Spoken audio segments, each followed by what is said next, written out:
Hey, Apo. I hope you're doing well. It's been quite a bit, and I really wanted to do this again with you, or for you, whichever it is. For the most part, I do love reading and recording stories, but what fun would that be if no one's there to share it? So I'm super, super thankful that you still make the time, even though you're so busy with all the things in life, to listen to some silly audio, reading some random stories that, alright, fair enough, was a bit heavy on the darker side, and that's why today I want to read you a romance story. A romance I picked out. At first I thought, okay, let's go with the Royal Valentine story, but as I read it, I realized it wasn't exactly what its name suggested. So I kept on looking, and I think I found the perfect one. Again, this will also be my own first time reading experience, so I'm not entirely sure what's going to happen in the story, but okay, I am pretty sure this is a happy one. No crazy deaths involved. And yeah, it'll be something about royalty and romance. Okay, here we go. Lady Anne's Excellent Adventure, a Regency short story by Candace Hearn. London, August 1802. The Earl of Evesham grinned like a child with a new toy as he drove the elegant curricle down Park Lane. He'd just picked it up from the carriage maker and was more than pleased with its balance, buoyant spring, and smooth ride, not to mention the gleaming yellow gold side panels and the tufted black leather seat. The Earl was not, in general, a man overly concerned with what was fashionable, but he felt singularly pleased to have so up-to-date a sporting vehicle. He understood now why the smaller two-wheel curricle was starting to overtake the perch planton in popularity. It was light, nimble, and slick as a jungle cat. "It's a prime goer, my lord," Parker, his tiger, shouted from the rear seat. "A real downy ride." The Earl sprung the team down Park Lane as the traffic was light this early in the day, but slowly as he passed the riding house at the edge of Hyde Park and turned left onto Mount Street. It was a narrow street lined with rows of elegant houses, so he intended to take a more sedated pace. But an interesting sight caused him to rein in the horses. A young woman sat perched in a tree on the other side of a large fenced garden. She appeared to be attempting to make her way over the fence, but her skirts had become caught in a branch. As she twisted and tugged in an effort to free them, she provided the Earl with an excellent view of very trimmed ankles, set off to advantage with the crisscrossed blue ribbons of her slippers and a bit of a sharply leg. What an intriguing situation this was, considering the owner of the garden was the man he was appointed to meet the next morning in order to make a formal offer for his daughter. It was a marriage arranged in his boyhood, and he hadn't set eyes on his future bride since she was a small girl. For a brief instant, He wondered if this pretty hoyden could be she, but it was highly unlikely that Lady Anne of Gloucester, daughter of Prince William Henry, Duke of Gloucester, and niece to the king, would be perched inelegantly up a tree. He certainly hoped not, anyway, as he was committed to the marriage with her and had no wish to marry a girl who behaved with such impropriety. Lady Anne had only just returned from Vienna, where she had been living with her cousin Charlotte, Duchess of Württemberg, but as Charlotte's husband had recently begun to align himself with Bonaparte, both the king and his brother Gloucester thought it best to send for Lady Anne and remove her from imprudent political influences. They wished her to be safely married to a loyal Englishman with ties to a royal family, and so the long-ago arrangement between Gloucester and Duke of Lancashire, the Earl's father, was now to take place. A young woman of royal blood, educated in Europe, steeped in protocol by high stickler cousins at the courts of Denmark and Württemberg, would never dream of getting herself up a tree.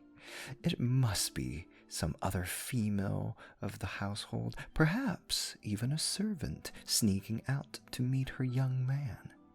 The Earl could not contain his curiosity, and drove the curricle to a stop beside the overhang branches of the tree. "May I be of assistance, miss?"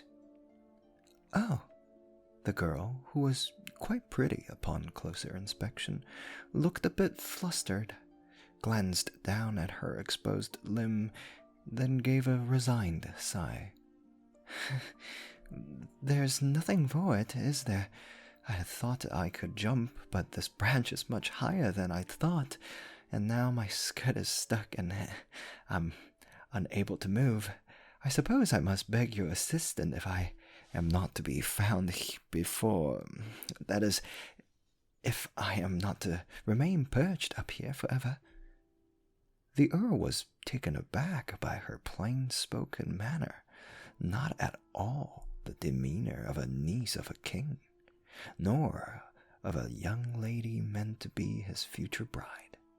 He could not deny, though, that there was something rather charming about her. Who was she? He smiled up at her.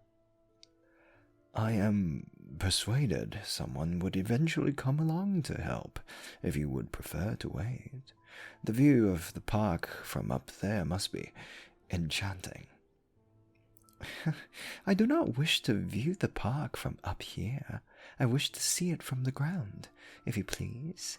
There is something I am most particularly anxious to see there."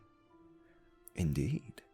Then I wonder why you did not simply walk through the front door of the house, or through the stable yard." He narrowed his eyes in mock apprehension. "In fact, now that I think of it, I wonder if I should not call the watch. How do I know you are not a thief escaping with the grocer's house silver tucked in your pockets? Why else would you be attempting to climb over the garden fence like a common housebreaker?" Her face paled slightly. "You know this house and the family?" A note of fear colored her voice. Had his arrow accidentally hit its mark? Was she a thief, or was she in fact a family member, or perhaps a high-ranking servant worried that she might be found out and reported? "Everyone in London knows Gloucester House," he said, "home to Prince William Henry, Duke of Gloucester. Do you not know from whom you have pinched the silver from?" "I assure you I am no thief," she uttered an exasperated little snort, as though such an idea was preposterous. "If you must know, I am escaping." From what? She lifted her chin at a defiant angle. That's my affair. I think if I am to be an accomplice, I will need to know what I'm getting myself into. He signaled for Parker to see to the horses, leaped down from the seat, and then leaned nonchalantly against the curricle as if it were the most ordinary thing in the world to having a conversation with a pretty girl stuck up a tree. He'd discarded the notion that she was a housemaid sneaking out for an assignation. Her clothes were very fine, a white muslin gown with a blue velvet Spencer jacket and matching hat. But maids were often given last year's fashions by their mistresses, so the quality of her dress was no accurate clue to her identity. But her exposed stocking was clocked in fine gold embroidery, much too exquisite for any maid. She must be a member of the family, but not Lady Anne, not a girl raised in the highest royal circles. She did, though, have the same honey blonde hair and blue eyes he remembered from the last time he'd seen Anne as a child. But any family member could have had that same coloring. He could not, however, imagine why a young woman of high rank had climbed a tree in order to get over the garden fence. Gloucester would never countenance such behavior in his household. So who was she, this adorable spirit? Surely not Lady Anne. I do believe, Miss Damsel in Distress, that if I am to be your rescuer, I must know from what I am rescuing you. What are you escaping from? Oh, she frowned and gave a frustrated tug on her skirt. From my life, if you must know. His spine stiffened. If this was indeed his future wife, and heaven helped her if she was, he would have to take her well in hand. You're running away? Only for today. I beg your pardon. Today is my last day of freedom. After tomorrow, I'll never have a chance to escape again. Considering what he knew was to happen tomorrow, this did not bode well. Escape to what? To adventure, to fun, to spontaneity. He probed further. And what happens tomorrow to make all that no longer possible? My life will change forever. She heaved a sigh worthy of Mrs. Siddons. And I must sacrifice myself on the altar of duty. Dear God, it was Lady Anne. Had to be. And she saw him as an unwelcome duty. He supposed he could hardly blame her for thinking so, as he had harbored similar thoughts of her. He had not been looking forward to the grand marriage to a prim, tight-laced young woman trained to be the perfect aristocrat consort. In fact, he was prepared to accept her as the typical royal coldfish, but he'd never been thrilled about it. In his relationship with women, he'd always preferred a more lively girl, but never dreamed of marrying one. He had been destined for a marriage of duty. And yet, this was not the reserved, formal, very proper young woman he'd expected. He was not sure what to think about that, but he suspected it could be a troublesome match. I see, he said. Today is your last day without duty. Oh, I'm obliged by duty every day of my life, but sometimes I like to run away from it, just for a few hours. Did she? How very intriguing. Sometimes? This is not your first attempt to escape? Oh, no, but never in London. I wish to have one last small adventure in London before tomorrow. And then you'll be a dutiful girl forever after. Yes. So simple a declaration, and yet he believed she meant it. But could tree-climbing girl who liked to run away ever be truly dutiful? He could not imagine what sort of wife she'd make. She gazed down at him, her blue eyes assessing him, watchful, impatient. So, will you be so good as to help me down, sir? On one condition. Oh, what condition? That you allow me to escort you on your adventure. If he went along with her, watched her public behavior, he'd be better able to judge her suitability as the next Countess of Evesham.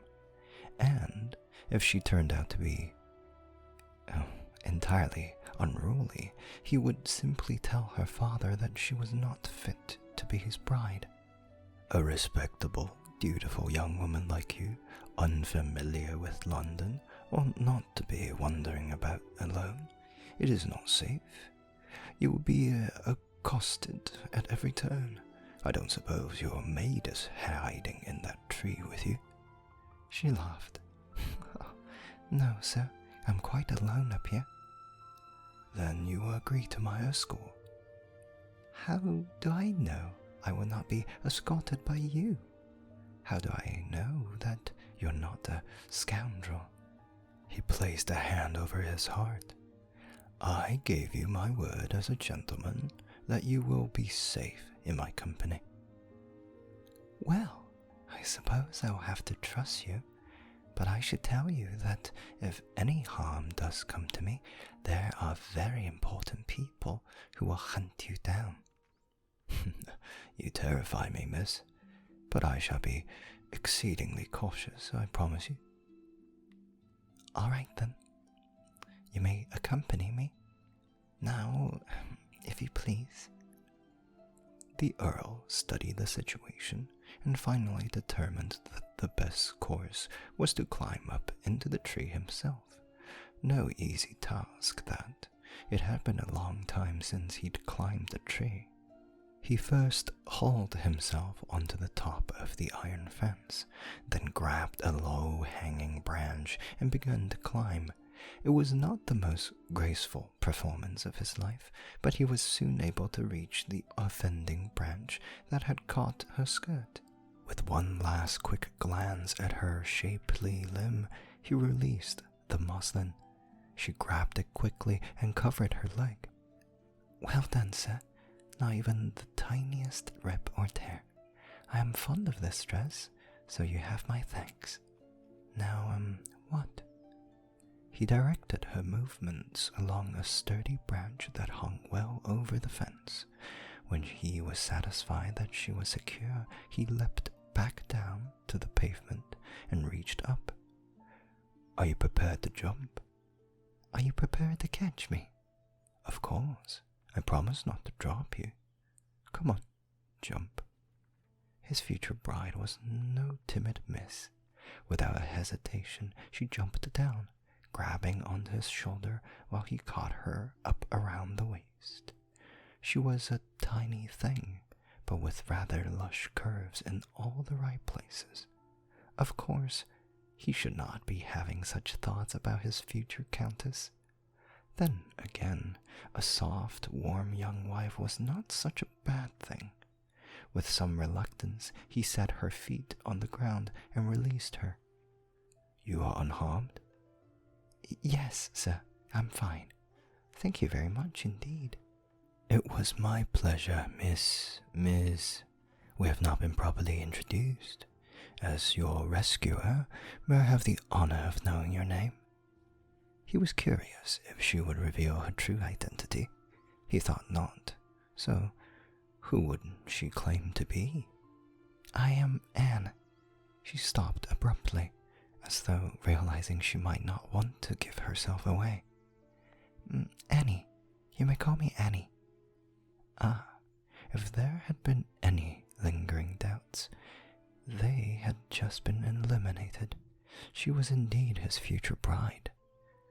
Just Annie? Yes, just Annie. So we are to be on a Christian name basis. I am honored. He swept her a bow. What should I call you? A good question. Evesham was as reluctant as she to betray his identity if she knew that he was the duty to which she was prepared to sacrifice herself. He doubted that she would ever be so delightfully forthcoming. If he was being perfectly honest with himself, he had to admit she was quite a charming surprise, but he still could not decide if she was a pleasant surprise or a terrifying one. He'd made so many assumptions about her for so long, he wanted to take this unexpected opportunity to learn more about Annie before he met her tomorrow as Lady Anne. Fortunately, the set panels of his curricle had not yet been painted with his arms, so the vehicle, at least, was quite anonymous. So, who should he be? Not Evesham, which is what most people called him. His full handle was Edward William Henry Taverner. His mother and his sister still called him Edward, but Lady Anne might remember that. Perhaps one of his second names should do. Since we're being quite informal, you may call me William or Will. Will, it suits you. Does it? How interesting. Now, what is it that you wished to see in Hyde Park? Oh, there is a balloon ascension, I am told. I tried to see the balloon from the house, but could not see beyond the trees. Perhaps it had not yet been inflated. Ah, yes, I've heard of it. I shall be pleased to escort you. Allow me to hand you up. He helped her onto the footplate and kept hold of her hand until she had stepped safely onto the floor of the curricle. While she seated herself and arranged her skirts, he went to have a quick word with Parker. It would not do for the tiger to by my lording him every minute, for then she would surely want to know who he was. Anne wasn't at all sure this was a good idea. The man might be an ex-murderer for all she knew, but she did not think so. He was handsome, with dark hair that waved rather raggishly over his forehead, and dark eyes. He was well dressed. His bottle green coat fit him to perfection, and his top boots had been polished to a high gleam. And he drove a very expensive-looking curricle along a very fashionable street. She guessed him to be a member of London's Ton, but she was perfectly content not to know precisely who he was, because she was determined not to give away her own identity. She doubted he would know of her, as she had spent much of her life in Europe, and most of her time she spent in England had been in the country during summers, closely guarded and chaperoned. But to be on the safe side, it was best to not allow this gentleman to know who she was. After all, she would soon take her place among the tongue as Lady Evesham. She sincerely hoped Will, whoever he really was, would not have occasion to associate the Countess of Evesham with the hoyden perch in a tree, flashing her ankles for any passing gentleman to see.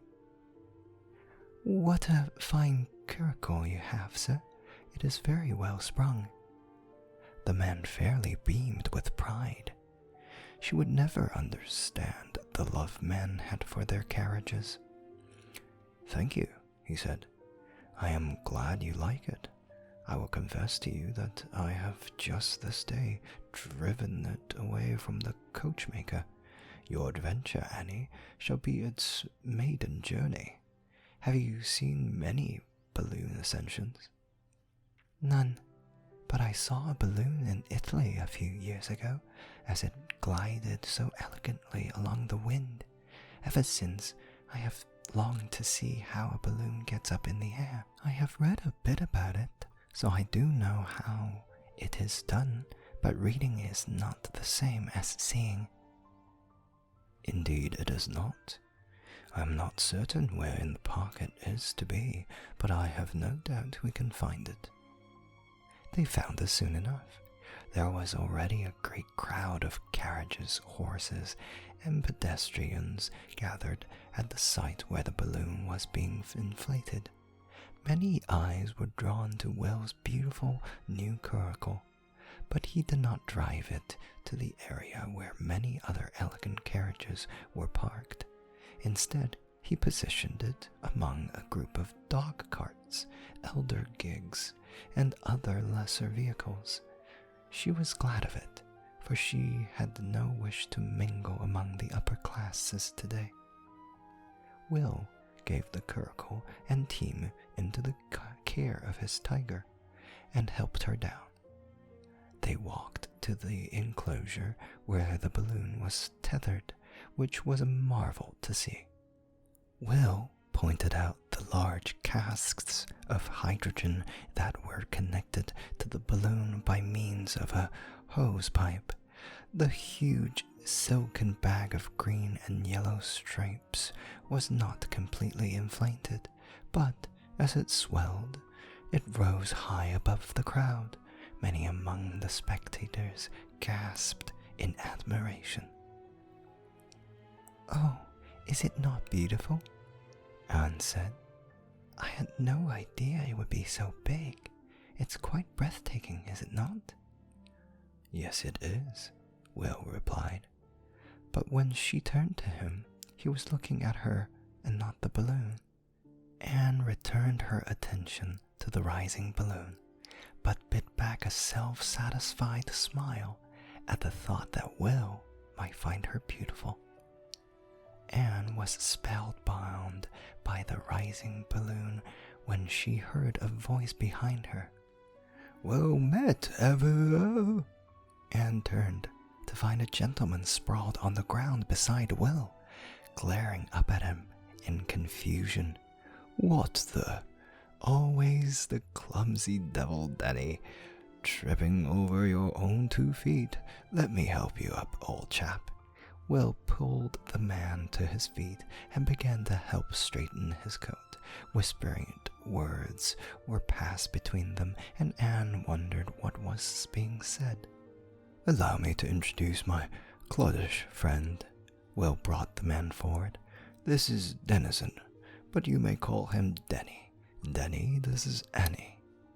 Mr. Dennison bowed over her hand and said, "Your servant, ma'am." "I am pleased to meet you, sir. Are you interested in balloons?" "He is bored to death by them," Will said. "Anne was just leaving." Mr. Dennison looked bewildered and even a bit angry as he glared at Will.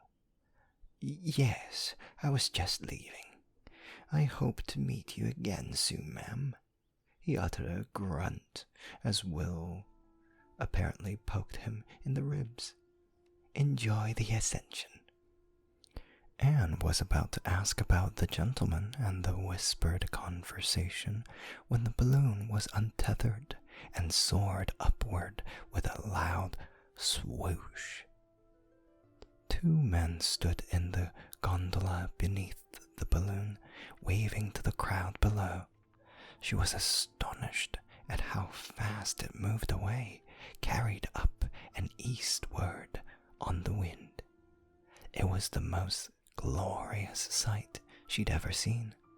It was the embodiment of pure freedom as it rose higher, its beauty bringing up a lump in her throat. How she wished she could be so free, to fly in whatever direction she wanted, whenever she wanted. But there was no point in getting wistful about things she could not change. all at once there was a great deal of commotion as carriages and horses began to move quickly away from the enclosure. What's happening? Where's everyone going? They're following the balloon, Will said. Her jaw dropped in astonishment as she watched the balloon rise higher and gain speed as it traveled east. You mean it could be followed? Is it possible to... Will laughed. Yes, Miss Annie. We can try to follow it if you like. We should make good time in the new curricle. Oh, could we? I never dreamed. Oh, yes, please. Let's follow it. The new vehicle, with its perfectly matched team, served them well in the fight to follow the balloon. It soared over Mayfair in a straight line east, while Will was forced to turn into one street after another to keep pace, weaving through carriages and carts and pedestrians with a skill that could not entirely be attributed to the nimble little carriage. Will was a marvelous whip. Most people were smart enough to get out of his way. When the balloon veered south, Will raced down the Strand with renewed speed, causing Anne to shriek with delight. She had never been driven so fast in all her life, and it was thrilling. She held her hat down with one hand and gripped the leather strap on the side panel with the other, and encouraged Will to go faster. From Fleet Street they turned into New Bridge Street, a board avenue that allowed Will to maneuver through traffic more easily, but he reined in the team at the entrance to Blackfriars Bridge. Look, he pointed to the diminishing profile of the balloon. It must have caught a new current as it's moving faster south. We'll never catch it. I'm sorry, Annie. Anne watched the tiny green and gold teardrop grow smaller and smaller against the clear sky. Oh, I don't mind. It was a grand adventure while it lasted. What an excellent driver you are. I was forever thinking you might overturn us, or someone else, but you never did. Well done, sir. Thank you, ma'am. It was my pleasure, and it gave me a good excuse to see how this little cart handles. I confess I am pleased. He turned to the rear seat. What do you think, Parker? Good heavens, she had almost forgotten all about the tiger. The poor boy must have been holding on for dear life during that last run. It'll do nicely, that is, sir, a real sweet goer. Good, Will said. Think I'll keep it. And now, Miss Annie, what next? What other adventure had you planned? Oh, I had nothing at all planned. I just wanted to explore London a bit. All right then. We're near St. Paul's.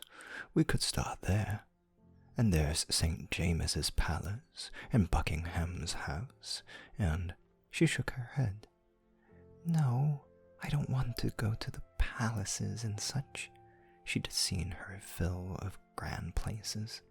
I want to go where ordinary people go. His eyes narrowed. Ordinary people? Why? Because ordinary people know best what is interesting or entertaining, and one can learn more about a place through its ordinary people than through its lofty aristocrats. Edgar, you're not revolutionary, are you? Anne laughed at the wary look on his face. Of course not. I simply have a curious mind, especially in regards to ordinary, everyday things that most people take for granted, but which I have been rather sheltered, you know? Will nodded and smiled, as all respectable young ladies should be. So, you want to see what ordinary people do? Look around you, my girl. Nothing could be more ordinary than these wharves. Parker, mind the horses. Annie and I are going for a walk. After handing her down, Will led her to the bridge. They walked only far enough to get a good view of the river bank. It was a busy warren of wharves and warehouses, bustling with dryer-men and coastmongers, smiths and stovedovers, clerks and carters, and countless porters hauling heavy loads on their backs. This was the business of London, rugged and dirty work amidst dust and mud and various pungent odors that were best left unidentified.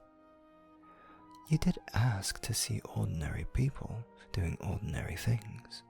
Suddenly, Will's mischievous demeanor changed, and concern flashed in his dark eyes.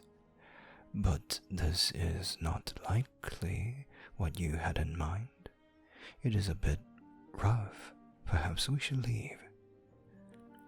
Not on my account.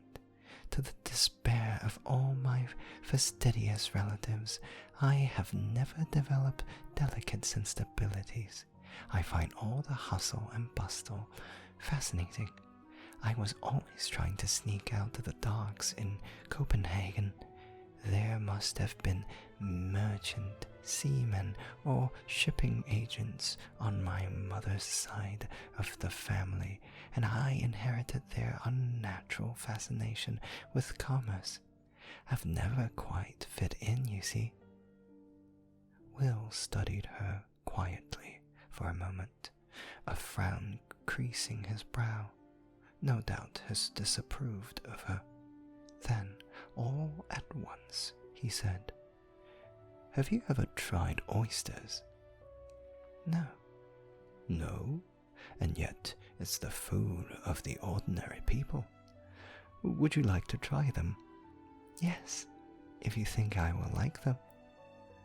"Well, I cannot promise that. They are not to everyone's taste, but they are certainly ordinary here in London. There's an inn only a few steps away that serves delicious oysters. Shall we?" Will led her past a small fish market where huge baskets were piled with oysters. Women carrying their own baskets eagerly filled them with oysters to take home. Others sat on barrels, opened the shells, and swallowed the oysters whole. Anne thought they looked very odd, even a bit disgusting, but was curious as she watched them, so many people obviously enjoying the oysters. They entered a small inn where the lower floor was given over to serving oysters and other fresh fish. Customers sat at long, communal tables, but the landlady took one look at Will and Anne, knew them to be quality, and steered them to a private cubicle where they found a table covered in a neat white cloth and wicker chairs. The landlady brought plates and knives. A fisherwoman brought up in a basket of oysters, and a young girl brought bread and lemons. Will showed her how to open the mollusks and eat them. It was a bit off-putting at first, but Anne discovered that, with a touch of lemon, she liked them very much. And she had grown to like Will very much too. Almost too much. No one had ever treated her like he did. All the men in her life had always been overtly cautious of her rank and expectations, and had either treated her with kid gloves or with strict regimens and rules. It was so unusual to have a man indulge her, not because of who she was, but just because he wanted to. The notion filled her with happiness. but she must remember that she was bound to another. "You enjoyed your oysters?" he asked. "I did. Thank you for another new adventure. Balloons and oysters. What a day." "You said this was to be your first London adventure. Where have your other adventures taken you?" "I have spent much of my life on the continent. I went to the school in Switzerland and lived for many years with my cousin in Denmark, and then with another cousin in Austria." "Did you have to climb down trees to escape, or were your European cousins more accommodating?" Anne laughed aloud to think of her cousin Sophie, the Queen of Denmark, as accommodating. "No, sir. My various cousins are all cut from the same pattern card of strict behavior, high sticklers, every one of them." "But you manage to escape now and then?" "Not often, but yes. I had a very resourceful maid, my dearest Lizzie, who was devoted to me. She helped me sneak out a few times. Some of my favorite adventures have been among the beer gardens of Vienna or the Dynheimsbakken in Denmark." "And because you are not ordinary, you cannot deny it, you know. You have been forced to sneak away to enjoy such ordinary places." She looked at him intently. Had he figured out her identity? If not precisely her identity as Lady Anne of Gloucester, surely as someone in the Duke of Gloucester's household. Most people tended to forget about the Duke's youngest daughter, as she came along as something of a surprise when her parents were in their 40s. By the time she was 5 years old, her parents had separated, and her father ruled her education and upbringing primarily by sending her to royal cousins in Europe. As royals go, she was fairly insignificant. It was highly unlikely that Will even knew that Lady Anne existed. But he was not stupid, and no doubt knew she was someone of high rank. "It is true that I do not come from an ordinary family, as I suspect you have guessed. Important people sometimes endure a rather stifling existence. I have always yearned to escape, but I know my duty, and I will never skirt it. Duty before self, I have been taught." He nodded, as though approving her sense of duty. "But that does not mean you cannot indulge in a bit of fun now and then. I sincerely hope that when your life changes tomorrow, that you will not have to entirely give up the occasional escape." "That would be wonderful, though I am not hopeful. The gentleman I am to... Well, I suppose I should explain as I feel that after chasing balloons and eating oysters together, we are already fast friends." He flashed a smile that made him look almost boyish and even more handsome. "Indeed we are." He touched her hand briefly. It was a friendly gesture. It made her skin tingled in the most disconcerting manner. She took a breath to compose herself before continuing. "As you may have guessed," she said, "I am to be married. We are to formalize the betrothal tomorrow. The marriage has been arranged since I was a child. The man I am to marry is, I believe, rather stiff-necked and proper." He quirked an eyebrow. "You believe? You do not know him?" "I haven't met him since I was 6 years old, and he was 12. But even as a boy I found him officious and egotistical and puffed up with his own consequence. I have heard nothing to lead me to believe he has changed." He gave an exaggerated shudder. He sounds like an arrogant prig. Let us hope that he has indeed changed and will be more accommodating than you expect. Such a fine little finch as you are does not deserve to be caged. A fine little finch? She rather liked that. Other women might have preferred to be compared to a more glamorous bird, but a finch suited her just fine. And the fact that Will thought she ought not to be caged touched her deeply. How odd to have found a perfect stranger who could almost see into her heart. But she must not think of him in that way, as she could never see him again after today. She would become bound to another stranger, one who was unlikely to see beyond her royal blood, and certainly not into her heart. I shall leave such optimism to you, sir, as I do not share it. And we shall say no more on that subject. What do you like to do next? I shall leave it up to you, sir. I think I will simply drive you around and let you see London. If anything strikes your fancy, we shall stop and explore. Evesham figured a royal young lady was no different from other women, and so he drove her down Lugsgate Hill to admire the shops. He had not been wrong. He'd never met a woman who did not love to shop. Annie was in transports, exclaiming over the beautiful glassed shop fronts that lined the streets, as well as many of the adjacent streets displaying wares of every kind.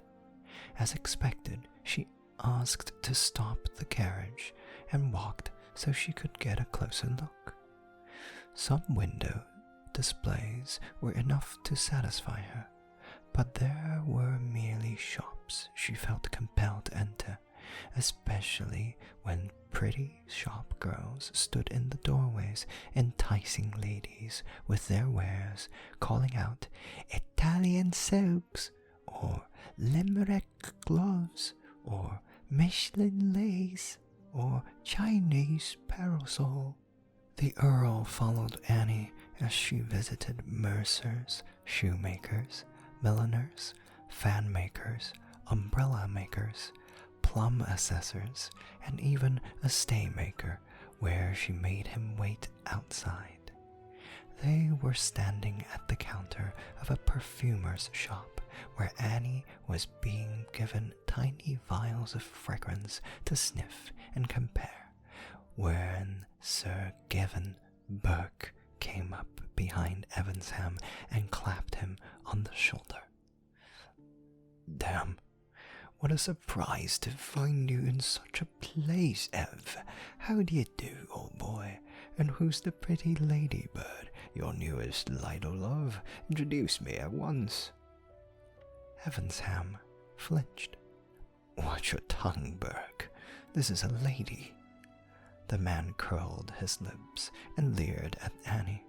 "Oh, no need to fly into boss, man. I can see why you brought her here instead of Oxford Street. Don't want to run into one of your sisters with this one on your arm. I am warning you, Burke. One more word, and I'll..." Burke moved closer to Annie, who stood wide-eyed and silent, and said, "You're a fetching little thing, aren't you?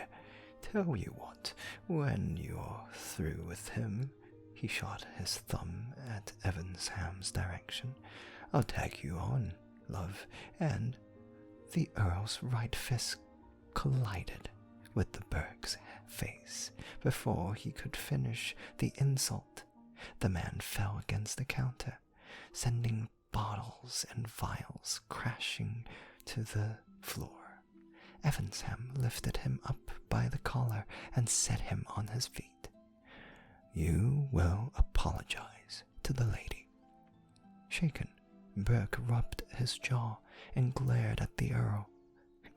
Yes, of course. Sincere apologies, miss. The Earl still held him by the collar and marched him out the shop's door. If I ever see you within 10 paces of the lady, I will call you out, as I understood. Good God, Ev, there's no need to. Am I understood? Yes. Then get out of my sight. Evesham spun on his heel and returned to the shop, where the owner was cleaning up the mess. He apologized, handed the man his card, and told him to send a bill for the damage to the direction printed on it. The owner glanced at the card, and his eyes widened. Oh, yes, my lord. Damn, now Annie would know he was a lord. But it couldn't be helped. At least she did not know which lord he was. But it pained him that she had to suffer such an insult. She might not be called royal, he'd expected, and he'd become more and more delighted by the knowledge, but she was still a lady of high rank who should never be accosted like that. I am sorry, Annie. That should not have happened. He should never have spoken to you in that way. No, but you put him in his place rather nicely, sir. I won't have anyone insult you, Annie. Thank you for defending my honor. It was rather thrilling. He gave a little grunt. I'm glad you thought so. Now tell me, have you found a fragrance you particularly liked? Madame seemed most fond of this one. The shopkeeper held out a vial that was no doubt his most expensive perfume. Evesham gave it a sniff. It's lovely. Floral with a hint of spice. It suits you, Annie. He looked to the perfumer and said, I'll take a vial, if you please. When they left the shop, the Earl tucked her hand in the crook of his arm and kept her close. He still felt hot anger at the back of his throat at Buck's behavior. He would not have her insulted again. Annie looked up at him and said, Should I be flattered to be mistaken for your, what did he say, your ladybird? No need.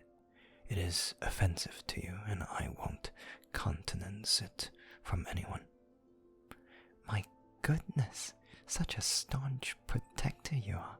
Thank you, Will. But I confess that being mistaken for a ladybird is better than... Well, it is rather amusing, you must admit, and I thank you for the perfume. She patted her reticule, where the small vial was safely wrapped. I know you felt obliged to buy it, placate the owner, but I do love it. It was my pleasure. As I said, it suits your personality. This rude gentleman, she said, and the clumsy one at the balloon ascension both called you Ev or Evie, or so it sounded. What sort of name is that, if I may ask? Now that she knew he was a lord, he hoped that she did not make the connection between Ev and the Earl of Evesham. As the day progressed, and he'd grown increasingly fond of her, even a little infatuated, he'd begun to feel a tad guilty at his deception. Even so, he was oddly reluctant to give it up. He was enjoying himself too much. He improvised a response. One of my second names is Evelyn. Some chaps at university began calling me Ev, and sometimes Evie, and several still do. Simple as that. Evie? It doesn't at all suit you. I much prefer Will. So do I. Shall we continue?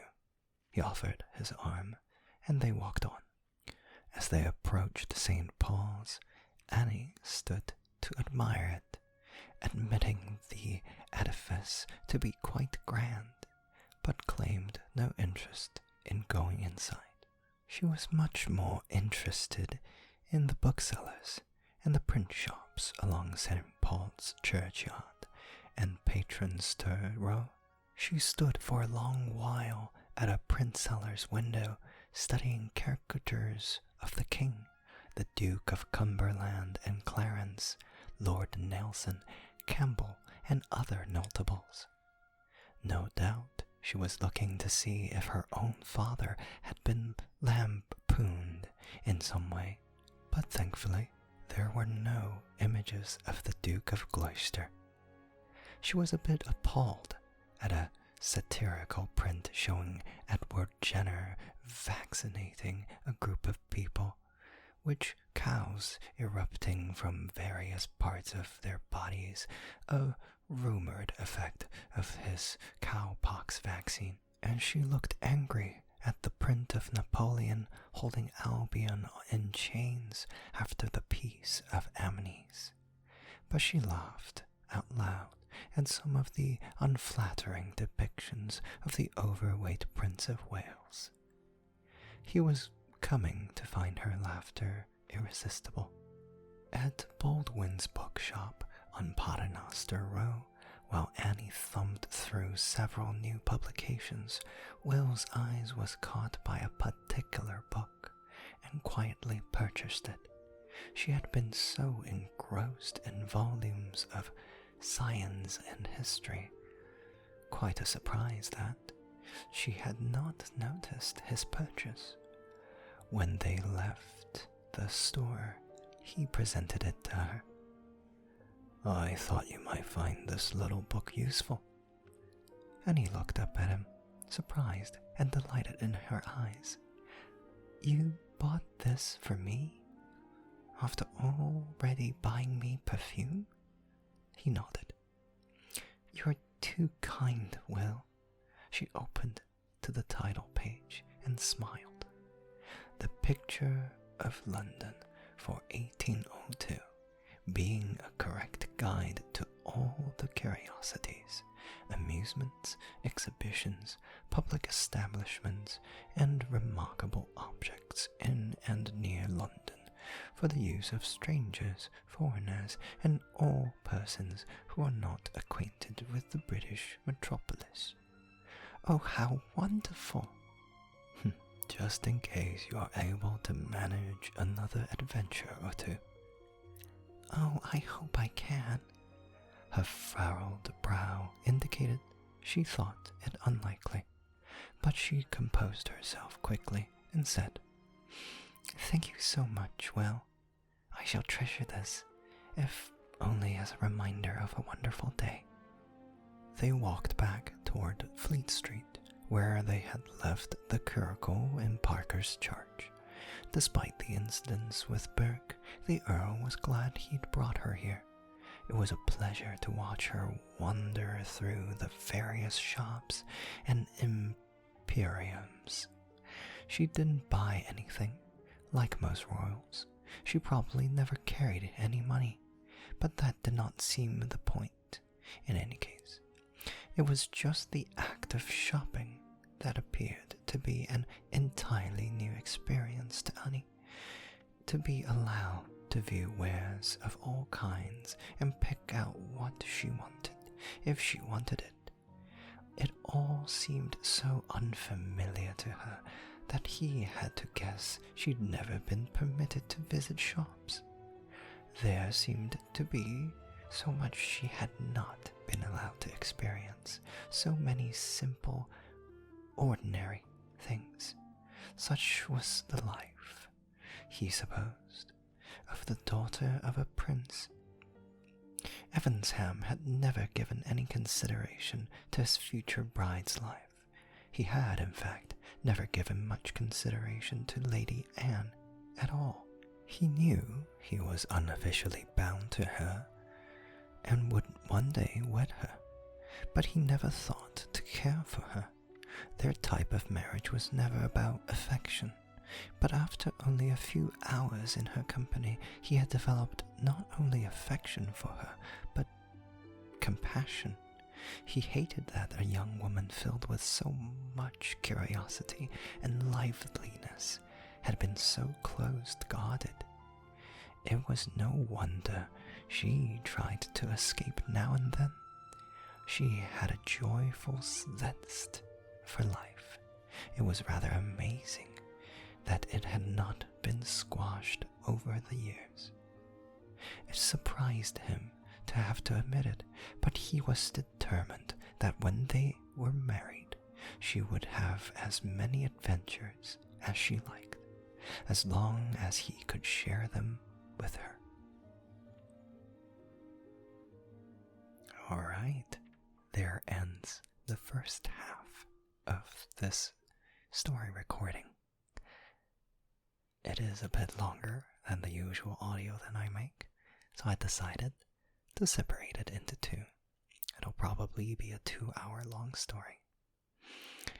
And again, I hope you like this first one. I personally think it really fits my taste of storytelling, with detailed description of feelings and observations, and switch between the perspective of Will and Annie, or maybe it's just my own personal writing preferences. Nevertheless, again, I hope you loved it, and thank you for listening.